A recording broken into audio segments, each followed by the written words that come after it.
मरकुस रचित सुसमाचार 14वां अध्याय। इस सुसमाचार में हमने रविवार से अब तक यीशु का अनुसरण किया है। रविवार उसके शोभा यात्रा का प्रवेश, सोमवार को मंदिर में आया और उसने उसको सुव्यवस्थित किया। मंगलवार को जब वो आया तो उस पर प्रश्नों की बौछार की गई और शिष्यों ने उसे मंदिर में लगे विशाल पत्थर दिखाए, जिसके विषय में उसने कहा, एक के ऊपर दूसरा पत्थर भी बचा नहीं रहेगा। शाम को उसने जैतून पर्वत पर बैठकर अपने शिष्यों से अंत के समय की भविष्यवाणी की और पूर्वानुमान बताया। 2 दिन के बाद, अर्थात मंगलवार के 2 दिन बाद, जो गुरुवार का दिन था, फसह का पर्व होने वाला था। परंतु जैसा हम देख चुके हैं कि उनका दिन संध्या 6 बजे समाप्त होता है तथा गुरुवार आरंभ होता है। इस प्रकार यीशु ने बुधवार शाम फसह खाया और अति संभव है कि उसे गुरुवार क्रूस पर चढ़ाया गया। शुक्रवार के क्रूसीकरण से उसके 3 दिन रात कब्र में पूरे नहीं होते, परंतु यदि उसका क्रूसीकरण गुरुवार माने और संध्या 6 बजे के पूर्व उसे कब्र में रखा गया माने, तो 3 दिन और 3 रात पूरे होते हैं। लिखा है कि अगला दिन सबत का दिन होने के कारण वे उसे क्रूस पर लटका हुआ नहीं छोड़ सकते थे। वह समय उत्सव का था, इसलिए 2 सबत एक साथ थे। अति संभव है कि उसे गुरुवार के दिन क्रूस पर चढ़ाया गया। यह एक अनुमान का विषय है, दिन से अंतर नहीं पड़ता, परंतु अनेक हैं जो दिन के चक्कर में पड़ जाते हैं और किताबें लिख डालते हैं, परंतु इसका कोई महत्व नहीं है। महत्व तो इस बात का है कि मसीह ने हमारे लिए अपने प्राण बलिदान किए।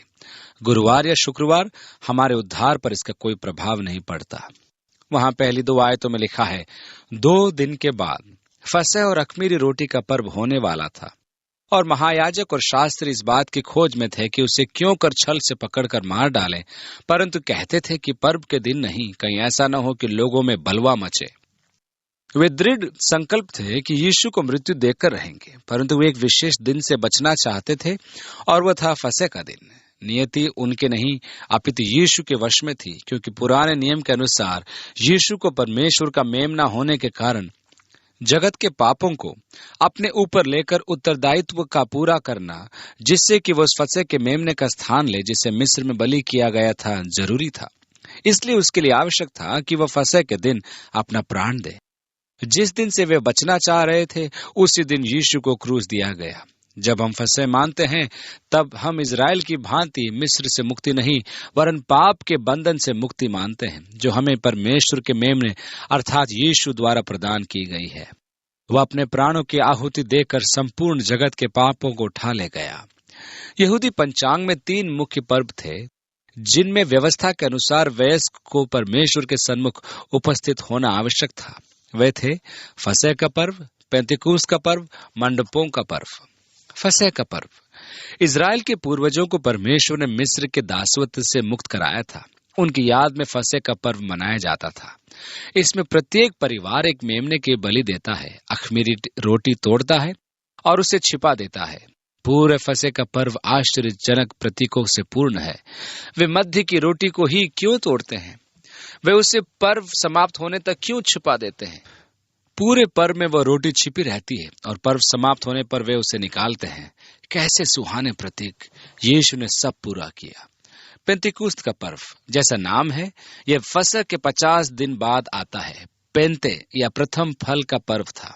वे अपने खेत के कोने की लवनी करके उन्हें पूलों में बांध लेते थे और परमेश्वर को चढ़ाते थे। इस पर्व में उन्हें फसल की लवनी करना या बेचना वर्जित था, इसलिए पवित्र आत्मा का उस दिन उंडेला जाना अति महत्वपूर्ण था। चूंकि ये प्रथम फल का पर्व था, कलीसिया भी प्रथम फल थी और कलीसिया के प्रथम फल पतरस का संदेश था और 2000 विश्वासियों की फसल काटी गई। आज जितने भी विश्वासी हैं, उनके वे प्रथम फल थे जो मसीह की देह यानी कि कलीसिया थे। मंडपों का पर्व, इसमें वे स्मरण करते थे कि परमेश्वर ने किस प्रकार मरुस्थल में उनके पूर्वजों की 40 वर्ष तक सुधि ली और अंत में उन्हें प्रतिज्ञा के देश में लाया। मरुस्थल का अनुभव तो अब समाप्त हो गया है। अब हम प्रभु के प्रतिज्ञा के तहत महिमामय दिन में प्रवेश करने वाले हैं। यह पर्व अभी तक वाचा में पूर्ण नहीं हुआ है। आपके लिए इस पर्व की पूर्णता पर क्या घटनाएं होंगी, उनकी कल्पना करना आपके लिए कठिन नहीं है। अब मरुस्थल की यात्रा समाप्त हो चुकी है। प्रतिज्ञा के वैभवशाली देश में हम प्रवेश करने पर हैं। मुझे विश्वास है कि जब मसीह आएगा और पृथ्वी पर अपना राज्य स्थापित करेगा, तो वो मंडपों के पर्व का दिन होगा और ये पर्व यीशु द्वारा स्थापित परमेश्वर की नई वाचा में पूरा होगा। फसह का पर्व यीशु के क्रूसीकरण पर पूरा हुआ। परमेश्वर का मेमना यीशु जगत के पापों के लिए बलिदान किया गया। पेंतिकुस्त का पर्व कलीसिया के प्रथम फल जो पवित्र आत्मा के उंडेले जाने से प्राप्त हुए थे, उनके लाए जाने से पूरा हुआ। मंडपों का पर्व तब पूरा होगा जब मसीह अपना राज्य स्थापित करके पुनः आएगा और हमें संसार में भटकने से बचाकर अपनी महिमा से पूर्ण राज्य में प्रवेश कराएगा। इसलिए उन्होंने कहा, पर्व के दिन नहीं, परंतु यीशु की योजना भिन्न थी। तीसरी आयत में लिखा है, जब वह बेथनिया में शमौन कौड़ी के घर भोजन करने बैठा हुआ था, तब एक स्त्री संगमरमर के पात्र में जटामांसी का बहुमूल्य शुद्ध इत्र लेकर आई और पात्र तोड़कर इस इत्र को उसके सर पर उंडेला। उस समय ये इत्र भारत से आयातित किया जाता था और अत्यधिक मूल्य का होता था। जब कोई महत्वपूर्ण अतिथि आता था तो उसके सत्कार में मेजबान उस पर यह इत्र लगाता था। उस स्त्री ने पात्र तोड़कर संपूर्ण इत्र ही यीशु पर उंडेल दिया। परंतु कोई कोई अपने मन में रिसियाकर कहने लगे, इस इत्र का क्यों सत्यानाश किया गया? यूहन्ना के अनुसार यहूदा इस्करियोती ने यह आपत्ति व्यक्त की थी। वह हृदय से निर्धनों की चिंता में नहीं था, वरन वह चाहता था कि पैसा उसके हाथ में आए। वह धनराशि में से चोरी भी करता था। इस इत्र का मूल्य 300 दिनार अर्थात 300 दिनों की मजदूरी थी। उस युग में वहां एक दिन की मजदूरी 1 दिनार होती थी।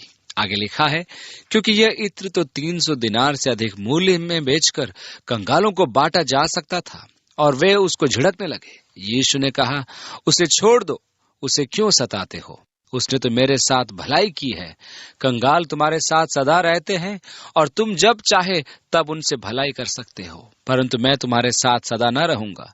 जो कुछ वो कर सकी उसने किया। उसने मेरे गाड़े जाने की तैयारी में पहले से मेरी देह पर इत्र मला है। इस पल यीशु अपने आने वाली मृत्यु से पूर्ण रूप से अवगत था।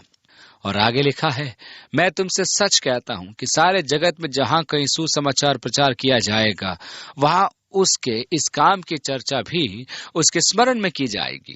क्या यह रुचिकर नहीं कि यीशु जानता था कि वह मारा जाएगा, और वह यह भी जानता था कि उसके सुसमाचार का प्रचार संपूर्ण विश्व में किया जाएगा। सुसमाचार के प्रचार की भविष्यवाणी। उसने यीशु का अभिषेक किया बलिदान के लिए। जहां तक इत्र के सत्यानाश का प्रश्न है, यीशु के संबंध में कोई भी बलिदान या भेंट व्यर्थ नहीं होती है। पौलुस कहता है कि प्रभु के लिए हमारा परिश्रम व्यर्थ नहीं है। जो कुछ हम करें वह व्यर्थ नहीं होता है। मैंने अनेकों के लिए जो कार्य किए वे व्यर्थ गए, परंतु मैंने जो यीशु के लिए किया वे व्यर्थ नहीं गया है। 10वीं आयत में लिखा है, तब यहूदा इस्करियोती जो 12 में से एक था। यीशु ने यहूदा को झिड़कते हुए कहा कि उस स्त्री को वह कुछ न कहे। यहूदा तुरंत बाद में महायाजकों के पास गया, और आगे लिखा है, महायाजकों के पास गया कि उसे उनके हाथ पकड़वा दे। वे ये सुनकर आनंदित हुए और उसको रुपया देना स्वीकार किया, और यह अवसर ढूंढने लगा कि उसे किस प्रकार पकड़वा दे। अख़मीरी रोटी के पर्व के पहले दिन, जिसमें वह फसह का बलिदान करते थे, उसके चेलों ने उससे पूछा, तू कहाँ चाहता है कि हम जाकर तेरे लिए फसह खाने की तैयारी करें? उसने अपने चेलों में से 2 को यह कहकर भेजा कि नगर में जाओ और एक मनुष्य जल का घड़ा उठाए हुए तुम्हें मिलेगा, उसके पीछे हो लेना, और वह जिस घर में जाए उस घर के स्वामी से कहना, गुरु कहता है कि मेरी पाहुनशाला जिसमें मैं अपने चेलों के साथ फसह खाऊं कहाँ है? वह तुम्हें एक सजी सजाई और तैयार की हुई बड़ी अटारी दिखा देगा। वहां हमारे लिए तैयारी करो। सो चेले निकलकर नगर में आए, और जैसा उसने उनसे कहा था वैसा ही पाया, और फसह तैयार किया गया।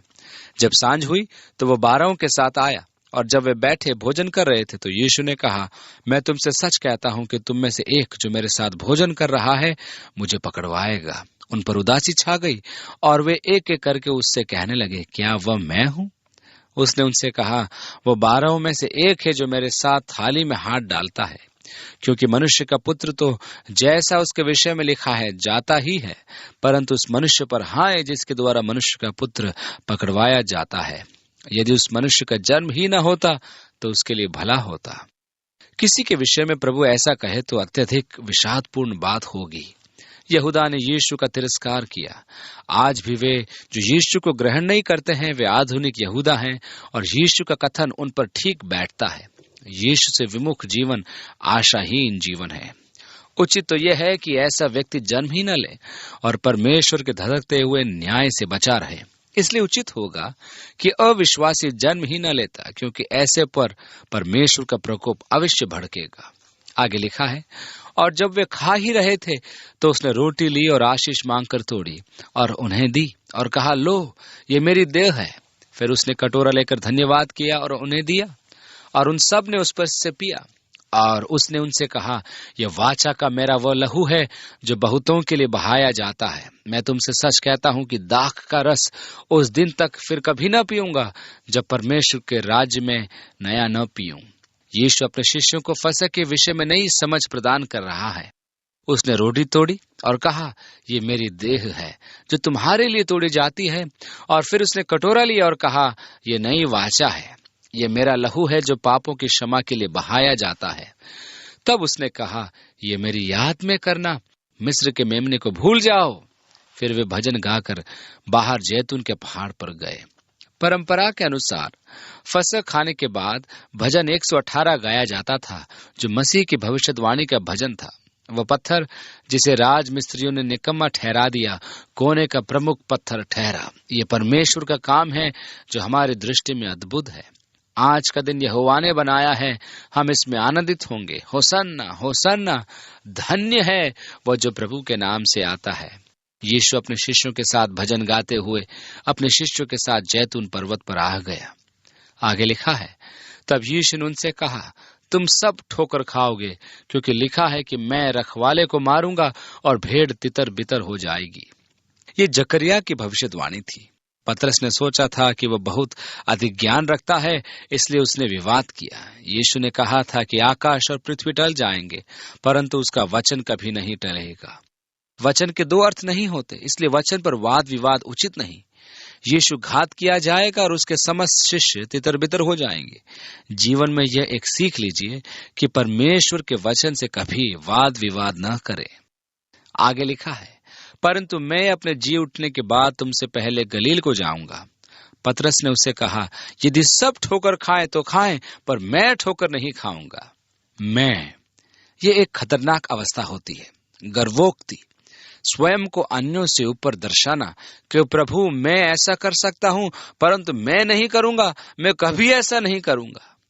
यीशु ने उससे कहा, मैं तुझसे सच कहता हूं कि आज ही इसी रात को, कल तक तो बहुत दूर का समय हो जाएगा, आज रात ही को सुबह होने से पहले। यीशु आगे कहता है, मुर्गे के 2 बार बांग देने से पहले तो 3 बार मुझसे मुकर जाएगा। पर उसने और भी जोर देकर कहा, यदि मुझे तेरे साथ मरना भी पड़े तो अभी तेरा इनकार कभी न करूंगा। इसी प्रकार और सब ने भी कहा। मैं तो ये मानता हूं कि पतरस दिल से कह रहा था। मेरा विश्वास है कि पतरस प्रभु से अगाध प्रेम रखता था। यीशु मसीह के प्रति पतरस के प्रेम पर शक नहीं। मैं कभी नहीं मानता हूं कि पतरस के प्रेम की विफलता उसका विश्वास था। ये तो दुर्बलता थी जो हम सब की देह में होती है कि हम कभी कभी अपने आप को वह समझ बैठते हैं जो हम हैं नहीं, और बड़ी बड़ी बातें करने लगते हैं और प्रभु के समक्ष बिना सोचे समझे प्रण कर लेते हैं, परंतु वह हमें भली भांति जानता है। कितनी बार हम घुटनों पर गिरकर परमेश्वर से कहते हैं, हे प्रभु मेरे लिए काम कर दे, और मैं प्रतिज्ञा करता हूं कि मैं प्रतिदिन 1 घंटा प्रार्थना करूंगा। जब आप कहते हैं तो आप अपनी संपूर्ण निष्ठा में कहते हैं, परंतु प्रभु सिर हिलाकर कहता है, रहने दे, तू ये नहीं कर सकता। इसलिए हमारी प्रतिज्ञाएं और शपथ जो हमने खाई, उनकी कोई आवश्यकता ही नहीं थी। मुझे परमेश्वर कुछ पाने के लिए, उस पर आभार डालने के लिए प्रतिज्ञा की कोई आवश्यकता नहीं है। यदि परमेश्वर मुझे कुछ देता है तो वह अपने अनुग्रह के अनुरूप देता है, न कि मेरी योग्यता के अनुसार। परंतु मैं कितनी बार परमेश्वर का वचन देता हूं कि उसके अनुग्रह के प्रतिकार में मैं कुछ करूंगा, और मैं ये नहीं कहता कि मैं ऐसा हूं या ऐसा करता हूं, परंतु वैसा हो जाऊंगा या वैसा करूंगा। जब परमेश्वर हमारी प्रार्थना सुन लेता है तो हम ये नहीं समझें कि उसने हमारी योग्यता का फल दिया है, यह केवल उसका अनुग्रह होता है। इसलिए मुझे प्रतिज्ञा या प्रण करने की आवश्यकता नहीं। मुझे तो केवल यह मानकर चलना है कि वह मुझसे प्रेम रखता है, और क्योंकि मैं उसकी संतान हूं और वे संतान पिता पर विश्वास रखती है कि वह उन्हें उनकी आवश्यकता के अनुसार देगा, क्योंकि वह उनसे प्रेम रखता है और वे परमेश्वर से आशीष प्राप्त करेंगे। पतरस ये सब बड़ी बड़ी बातें कर रहा है और हम प्राय क्या सोचते हैं कि हम जितना जोर से बोलेंगे तो ज्यादा जोर से सुनाई देगा। परंतु क्या आप ये जानते हैं कि जब आप चिल्लाते हैं तो उसका अर्थ यह होता है कि उसका पक्ष कमजोर है। मैंने एक पास्टर के विषय में सुना जो अपने उपदेश के रूपरेखा के साथ साथ अपनी भाव भंगिमा की रूपरेखा भी बनाता था, जैसा कि कहाँ, किस, बल आदि के साथ हाथ उठाना या पटकना या सिर झुकाना या दुख से हिलाना, और एक जगह उसने लिखा कि ये विषय दुर्बल है, यहाँ जोर से चिल्लाना। कहने का अर्थ यह है कि दुर्बलता को छिपाने के लिए बहुत जोर देना पड़ता है। पतरस बलपूर्वक कहने लगा, प्रभु यदि मुझे मरना भी पड़े तो मैं तेरा इनकार नहीं करूंगा। फिर वे गतसमनी नाम एक जगह में आए। गतसमनी का अर्थ है जैतून का कोल्हू। जैसा कि नाम है वैसे ही जैतून पर्वत पर जैतून का बागान था जहां जैतून का तेल निकाला जाता था। ये आम का बगीचा नहीं था, इसमें जैतून का तेल निकालने का कोल्हू लगा था। और उसने अपने चेलों से कहा, यहाँ बैठे रहो जब तक मैं प्रार्थना करूं। और वो पतरस और याकूब और यूहन्ना को अपने साथ ले गया और बहुत ही अधीर और व्याकुल होने लगा और उनसे कहा, मेरा मन बहुत उदास है, यहाँ तक कि मैं मरने पर हूँ। तुम यहाँ ठहरो और जागते रहो। यीशु की भावनाएं अब प्रभावित होने लगी थीं, क्योंकि वो अगले दिन होने वाली घटनाओं का अनुमान लगा सकता था। अब वैसा नहीं था जैसा वो प्रतिदिन दिखाई देता था। संभव है कि उसकी सांसें भारी हो गई होंगी। यह भी संभव है कि वह सिसका होगा। शिष्यों ने संभवतः उसकी ऐसी अवस्था नहीं देखी थी। उसने अंगीकार किया कि उसका मन उदास था और इतना अधिक कि मृत्यु उसके सामने खड़ी थी। और वह थोड़ा आगे बढ़ा और भूमि पर गिरकर प्रार्थना करने लगा कि यदि हो सके तो यह घड़ी मुझ पर से टल जाए, और कहा, हे अब्बा, हे पिता। अब्बा का अर्थ है पिता। और आगे लिखा है, इस कटोरे को मेरे पास से हटा ले, क्योंकि पिता के लिए सब संभव है। अतः उसने अपने पिता से याचना की कि उसे क्रूस से बचा ले। यह कटोरा मुझसे ले ले, यह बड़ा भारी काम है। हम प्राय मानकर चलते हैं कि यीशु इसी काम के लिए आया था। उसके लिए यह कष्टकारी काम था। यह कार्य उसके लिए बहुत कठिन था। दूसरे दिन देखने को मिलता है कि उसने बड़े साहस और सहनशीलता से सब कुछ सहन कर लिया। यह गतसमनी की प्रार्थना का परिणाम था कि यीशु विजयी हुआ। यीशु की यह विजय हमारी धरोहर बन गई। यीशु ने उदाहरण दिया था कि किसी शक्तिशाली व्यक्ति के घर को लूटने के लिए आवश्यक है कि लुटेरा सर्वप्रथम उस व्यक्ति को बांधे। प्रार्थना के द्वारा समस्त शक्तियों को बांधा जाता है। प्रार्थना के पश्चात मनुष्य बहुत कुछ कर सकता है, परंतु परमेश्वर के लिए मनुष्य प्रार्थना से अधिक कुछ नहीं कर सकता। यीशु ने भी प्रार्थना की। यशायाह 53 में यीशु द्वारा मनुष्य के पापों को उठाकर ले जाने का उल्लेख है। पद 10 में लिखा है, जब वह उसका प्राण दोष बलि करे तब वह अपना वंश देखने पाएगा। वह बहुत दिन जीवित रहेगा, उसके हाथ से यहोवा की इच्छा पूरी हो जाएगी। वह अपने प्राणों का दुख उठाकर उसे देखेगा और तृप्त होगा। इब्रानियों का लेखक लिखता है, जिसने उस आनंद के लिए जो उसके सामने थे निंदा की चिंता न करते हुए क्रूस की मृत्यु सहन की थी। मेरे विचार में गतसमनी में प्रार्थना करते समय परमेश्वर ने उसे स्वर्गिक महिमा के उस दिन का दर्शन कराया था। उद्धार पाए मनुष्य परमेश्वर के निकट एकत्रित होंगे और यीशु परमेश्वर के दाहिने हाथ से पुस्तक लेगा। फिर यीशु आगे कहता है, तो अभी जैसा मैं चाहता हूं वैसा नहीं, पर जो तू चाहता है वही हो। और वहां उसने विजय प्राप्त की। कैसे? परमेश्वर की इच्छा के अधीन होकर। जब तक आप अपने जीवन में परमेश्वर की इच्छा के विरुद्ध युद्ध करते रहेंगे तो आप पराजित होते रहेंगे। यह तो विपरीत विचार है। जी हाँ, मैं जानता हूं, परंतु ये सत्य है कि विजय का मार्ग अधीन हो जाना है। जब आप अपनी इच्छा परमेश्वर के अधीन कर देते हैं तो उसी पल आप विजयी हो जाते हैं। यही विजय का मार्ग है। यीशु भी उस स्थान पर आया जहां उसने अपने आप को परमेश्वर की इच्छा के अधीन कर दिया था। पिता, तेरे लिए यह संभव है, यह कटोरा मुझसे टल जाए। कितनी बार हम विभिन्न विषयों पर प्रार्थना करते हैं और कहते हैं, पिता तेरे लिए क्या असंभव है, इसे छू कर चंगा कर। या किसी विषय पर याचना करते हैं, परंतु कितना बुद्धिमानी का काम होगा कि हम प्रार्थना को पूर्ण कर लें, प्रभु मेरी इच्छा नहीं परंतु तेरी इच्छा पूरी हो। हर एक परिस्थितियां परमेश्वर के हवाले कर दीजिए और देखिए आप वास्तविक विजय प्राप्त कर सकेंगे। आगे लिखा है, फिर वह आया और उन्हें सोते पाकर पतरस से कहा, हे शमौन, तू सो रहा है? क्या तू एक घड़ी भी न जाग सका? जागते और प्रार्थना करते रहो कि तुम परीक्षा में न पड़ो। आत्मा तो तैयार है पर शरीर दुर्बल है। और वह फिर चला गया और वही बात कहकर प्रार्थना की। कुछ लोगों का कहना है कि एक ही प्रार्थना को नहीं दोहराना चाहिए। मेरा अनुमान है कि यीशु मसीह को यह बात नहीं मालूम थी और फिर आकर उन्हें सोता पाया। वे बोल नहीं पा रहे थे क्योंकि उनकी आंखें नींद से भरी थी और नहीं जानते थे कि उसे क्या उत्तर दे। फिर तीसरी बार आकर उनसे कहा, अब सोते रहो और विश्राम करो, बस घड़ी आ पहुंची।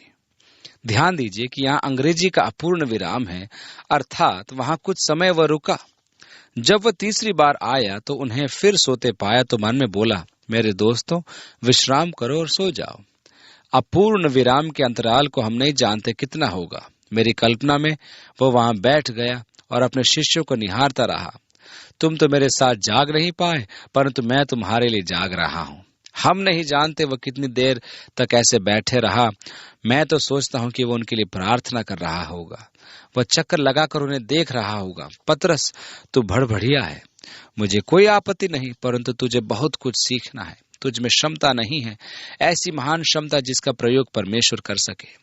उसका विश्वास न डगमगाए पिता, उसे थामे रहना, दृढ़ता से थामे रहना। यूहन्ना आशीषित है, मैं तुझसे प्रेम रखता हूँ। तेरा स्वभाव कैसा प्रेमी है।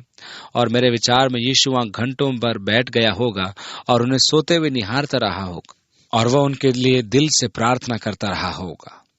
यीशु ने कैफा के घर से आते लोगों का कोलाहल सुना। वे नगर पनाह के साथ साथ पर्वत की ओर आ रहे थे। उनकी बातों का शोर वाटिका तक पहुंच गया। आगे लिखा है, देखो, मनुष्य का पुत्र पापियों के हाथ पकड़वाया जाता है। उठो, चले, देखो, मेरा पकड़वाने वाला निकट आ पहुंचा है। वह यह कह ही रहा था कि यहूदा, जो 12 में से था, अपने 7 महायाजकों और शास्त्रियों और पुरनियों की ओर से एक बड़ी भीड़ तलवारें और लाठियां लिए हुए तुरंत आ पहुंची। और उसके पकड़वाने वाले ने उन्हें यह बता दिया था कि जिसको मैं चूमूं वही है, उसे पकड़कर येतन से ले जाना। और वह आया और तुरंत उसके पास जाकर कहा, हे रबी, और उसके बहुत चूमा। ध्यान देने योग्य बात यह है कि शिष्य यीशु को प्रभु कहकर पुकारते थे, परंतु यहूदा ने उसे प्रभु नहीं कहा, उसने यीशु को गुरु कहकर पुकारा। संपूर्ण सुसमाचार में उसने यीशु को प्रभु नहीं कहा। यहाँ जो शब्द चूमने के लिए प्रयोग किया गया है, उसका अर्थ है सरगर्म, अर्थात अत्यधिक प्रेम से परिपूर्ण। और यहूदा यीशु को धोखा देने के लिए उसको चुंबन देता है। आगे लिखा है, तब उन्होंने उस पर हाथ डालकर उसे पकड़ लिया, उनमें से जो पास खड़े थे। अन्य सुसमाचार वृत्तांत से मालूम होता है कि वह पतरस था। एक ने तलवार खींचकर महायाजक के दास पर चलाई और उसका कान उड़ा दिया। यह तो अच्छा हुआ कि वह नींद में था, अन्यथा वह गर्दन काट देता। दूसरे सुसमाचार वृत्तांत में यीशु ने कान को पुनः जोड़ दिया। आगे लिखा है, यीशु ने उनसे कहा, क्या तुम डाकू जानकर मुझे पकड़ने के लिए तलवारें और लाठियां लेकर निकले हो? मैं तो हर दिन मंदिर में तुम्हारे साथ रहकर उपदेश दिया करता था और तब तुमने मुझे न पकड़ा, परंतु ये इसलिए हुआ है कि पवित्र शास्त्र की बातें पूरी हो। यह ईश्वरीय आदेश है। शास्त्रों की भविष्यवाणी पूरी होती है और परमेश्वर का आदेश टाला नहीं जा सकता, क्योंकि भविष्यवाणी को पूरे होने में अनेक विषय ऐसे हैं कि मैं उत्तेजित नहीं हो सकता। परमेश्वर ने जो कहा है वह तो होगा ही। आप जो चाहें करें, आप उसे बदल नहीं सकते। आज अनेक ऐसे विषय हैं जिनके बारे में मेरा दृष्टिकोण भिन्न है। मैं अनेक प्रचारकों को चीखते, पुकारते और प्रलाप करते सुनता हूं, और किन बातों के लिए? वही जो बाइबल में भविष्यवाणियां हैं, वह तो पूरी होंगी ही। किसी चीख पुकार का उस पर प्रभाव नहीं पड़ता। यीशु ने भविष्यवाणी की थी कि उसका साथ सब छोड़ देंगे, और ऐसा ही हुआ। इस पर सब चले उसे छोड़कर भाग गए। मरकुस ने अपनी स्मृति को लिपिबद्ध नहीं किया, वरन उसने पतरस साथ साथ रहकर और उसके मौखिक वृतांत को बार बार सुनाकर और उसी को लिपिबद्ध किया, क्योंकि यीशु के क्रूसीकरण के समय वो मात्र 12 वर्ष की आयु का था। मरकुस का एकमात्र व्यक्तिगत अनुभव इस वृतांत में यही एक पद है, अन्यथा संपूर्ण विवरण पतरस का है। और एक जवान अपने नंगी देह पर चादर ओढ़े हुए उसके पीछे हो लिया और लोगों ने उसे पकड़ा, पर वह चादर छोड़कर नंगा भाग गया। चूंकि अन्य किसी सुसमाचार विवरण में इस जवान का उल्लेख नहीं है, इसलिए विद्वानों का मानना है कि मरकुस यहाँ अपनी कहानी बताता है। मरकुस की माता यीशु और उसके शिष्यों की सेवा करती थी तथा उनके लिए भोजन तैयार करती थी। इसी कारण मरकुस छोटी आयु से यीशु के व्यक्तित्व से मंत्र मुग्ध था। और यथासंभव प्रयास करता था कि उसके आसपास रहे। संभव है कि वह गतसमनी में भी था और पकड़े जाने पर निकलकर भाग गया। फिर वे यीशु को महायाजक के पास ले गए और सब महायाजक और पुरनी और शास्त्री उसके यहाँ इकट्ठे हो गए। उन दिनों में 2 महायाजक थे, जिनमें से कैफस को रोमी सरकार ने नियुक्त किया था तथा अनन्यास को लोग महायाजक मानते थे। आगे लिखा है, पतरस दूर ही दूर से उसके पीछे पीछे महायाजक के आंगन के भीतर तक गया और प्यादों के साथ बैठकर आग तापने लगा। महायाजक और सारी महासभा यीशु के मार डालने के लिए उसके विरोध में गवाही की खोज में थे, पर न मिली, क्योंकि बहुतेरे उसके विरोध में झूठी गवाही दे रहे थे, पर उनकी गवाही एक सी न थी। तब कितनों ने उठकर उस पर यह झूठी गवाही दी कि हमने उसे यह कहते सुना है कि मैं इस हाथ के बनाए हुए मंदिर को ढा दूंगा और 3 दिन में दूसरा बनाऊंगा जो हाथ से न बना हो। यह यीशु के कथन का दूसरा रूप है। वह अपनी देह के लिए कह रहा था। उसका कहना था कि उससे उसका जीवन कोई छीन नहीं सकता। वह स्वयं अपनी देह को त्यागेगा और तीसरे दिन उसमें पुनः प्रवेश करेगा। इसलिए उसने चुनौती दी थी कि इस मंदिर अर्थात उसकी देह को ढा दो और वह 3 दिन बाद पुनः जी उठेगा। आगे लिखा है, इस पर भी उनकी गवाही एक सी न निकली। उनके गवाहों में सामंजस्य की आवश्यकता थी। तब महायाजक ने बीच में खड़े होकर यीशु से पूछा कि तू कोई उत्तर नहीं देता, ये लोग तेरे विरोध में क्या गवाही देते हैं? परंतु वो मौन साधे रहा और कुछ उत्तर न दिया। जैसे भेड़ ऊन कतरने के समय चुप बनी रहती है, उसी प्रकार उसने मुंह न खोला। आगे लिखा है, महायाजक ने उससे फिर पूछा, क्या तू उस परम धन्य का पुत्र मसीह है? यीशु ने कहा, मैं हूं। उन्होंने उसे स्पष्ट पूछा और यीशु ने सीधा सीधा कहा, हाँ। और तुम मनुष्य के पुत्र को सर्वशक्तिमान की दाहिनी ओर बैठे और आकाश के बादलों के साथ आते देखोगे। तब महायाजक ने अपने वस्त्र फाड़कर कहा, अब हमें गवाही का और क्या प्रयोजन है? तुमने ये निंदा सुनी, तुम्हारी क्या राय है? उन सब ने कहा, वो वध के योग्य है। तब कोई तो उस पर थूकने लगा। यहाँ यशाया की भविष्यवाणी पूरी होती है, अर्थात घूंसे मारे उसका चेहरा ढका हुआ था। ये एक निर्दयता है। हमारे शरीर की रचना अद्भुत है। जब हमारी आंखों के सामने हम पर प्रहार किया जाता है तो हमारी शारीरिक प्रतिक्रिया उसे सहन करने के लिए आंतरिक संतुलन बना लेती है, जिससे कि प्रहार का प्रभाव अधिकाधिक निष्क्रिय किया जा सकता है। हमारे शरीर का संयोजन उत्कृष्ट है, जिससे कि हम जानबूझकर सीढ़ियों पर धक्के खाकर गिरते समय मर नहीं जाते। परंतु यदि अनजाने में आप अंतिम सीढ़ी समझकर पैर रख दे और वास्तव में अभी सीढ़ियां शेष हैं, तो आपने अनुभव किया होगा कि उस समय घुटना टूटने की नौबत आ जाती है, क्योंकि आपका शरीर इस अज्ञात अवस्था के लिए तैयार नहीं था। इसका प्रभाव संपूर्ण देह पर पड़ता है। इसी प्रकार जब आप पर प्रहार किया जाए और आप उसे नहीं देख पाए तो अत्यधिक पीड़ा होती है। उन्होंने जानते हुए ऐसा किया कि उसे कष्ट पहुंचे, क्योंकि उसे दिखेगा नहीं तो उसकी देह प्रहार के लिए तैयार नहीं रहेगी। आगे लिखा है, और कोई उसका मुंह ढांपने और उसे घूंसे मारने और उनसे कहने लगे कि भविष्यवाणी कर, और प्यादों ने उसे लेकर थप्पड़ मारे। जब उनका मनोरंजन समाप्त हो गया तो यशाया की भविष्यवाणी के अनुसार उसका चेहरा पहचाना नहीं जाता था। क्या आपने लड़ाई झगड़े में किसी को पिटा हुआ देखा है? ऐसा पिटा हो कि आप उसके चेहरे को देखना न चाहें और भयभीत हो मुंह फेर लें? यही यशाया ने कहा था कि हमने उससे देख मुंह फेर लिया, या यूं कहें कि मनुष्य जैसा लग ही नहीं रहा था। उसका चेहरा विकृत हो चुका था। वह हमारे अपराधों के कारण घायल किया गया था, हमारे पापों के कारण उसे घाव दिए गए थे। आगे लिखा है, जब पतरस नीचे आंगन में था तो महायाजक की लौंडियों में से एक वहां आई और पतरस को आग तापते देखकर उस पर टकटकी लगाकर देखा और कहने लगी, तू भी तो उस नासरी यीशु के साथ था। वह मुकर गया और कहा कि मैं तो नहीं जानता और नहीं समझता कि तू क्या कह रही है। फिर वह बाहर ढीवड़ी में गया और मुर्गे ने बांग दी। वो लौंडी उसे देखकर उनसे जो पास खड़े थे फिर कहने लगी, ये उनमें से एक है। परंतु वह फिर मुकर गया। और थोड़ी देर बाद उन्होंने जो पास खड़े थे फिर पतरस से कहा, निश्चय तू उनमें से एक है, क्योंकि तू गलीली भी है। तब वह धिक्कार देने और शपथ खाने लगा कि मैं उस मनुष्य को जिसकी तुम चर्चा करते हो नहीं जानता। तब तुरंत दूसरी बार मुर्ग ने बांग दी। पतरस को वो बात जो यीशु ने उससे कही थी स्मरण आई कि मुर्ग के 2 बार बांग देने से पहले तू 3 बार मेरा इनकार करेगा। वह इस बात को सोचकर रोने लगा ओह पतरस, परमेश्वर तुझे आशीष दे। मैं तेरी स्थिति समझता हूँ। मेरे विचार में हम सब पतरस से सहानुभूति निभा सकते हैं। हम अपनी प्रतिज्ञाओं में सच्चे हैं। हम परमेश्वर से निश्चय ही प्रेम रखते हैं। हमने तो ये सोचा भी नहीं था। हम सोचते थे कि हम खड़े रह पाएंगे, परंतु हम गिर गए। आत्मा तो इच्छुक थी और चाहती थी, परंतु हाय, देह ने साथ नहीं दिया। ये कैसे हो गया कि पतरस ऐसा विफल हुआ? सर्वप्रथम उसने अपने आप पर अधिक भरोसा किया। आत्मविश्वास से सावधान। बाइबल कहती है, जब तुम सोचते हो तुम खड़े हो तो सावधान, अन्यथा गिर जाओगे। आप परमेश्वर के लिए क्या करना चाहते हैं अथवा नहीं करना चाहते हैं, सावधान रहिए। उसकी विफलता का दूसरा कारण था कि जब उसे प्रार्थना करना था तब वह सो रहा था।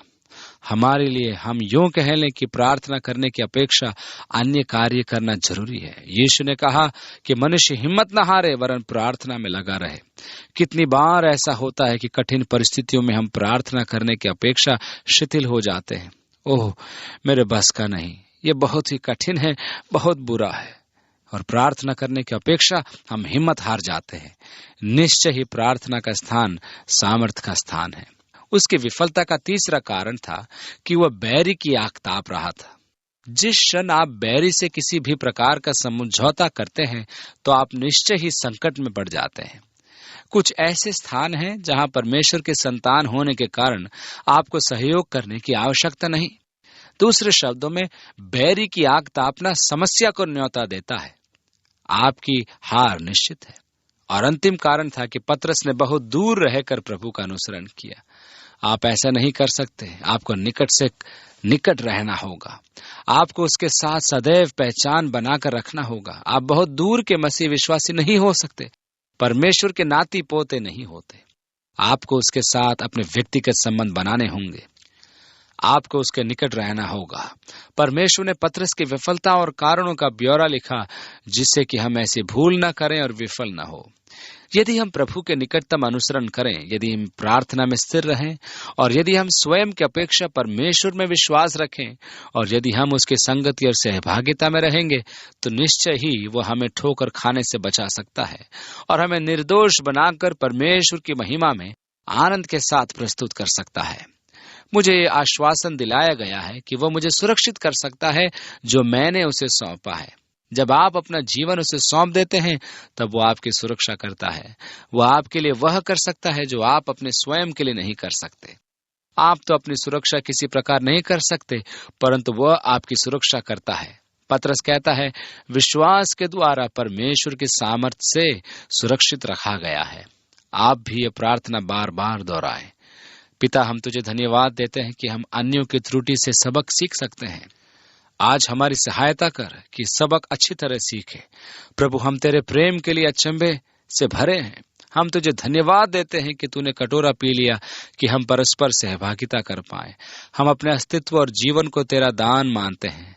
प्रभु, जो कुछ तूने किया उसको शारीरिक, मानसिक और आत्मिक कष्ट के रूप में क्रूस पर सहन करने के लिए तू तैयार था, जिससे कि हम पाप की शक्ति से मुक्त किए जाएं और अंधकार के राज्य से निकालकर महिमा से पूर्ण ज्योति के राज्य में लाए जाएं। धन्यवाद यीशु।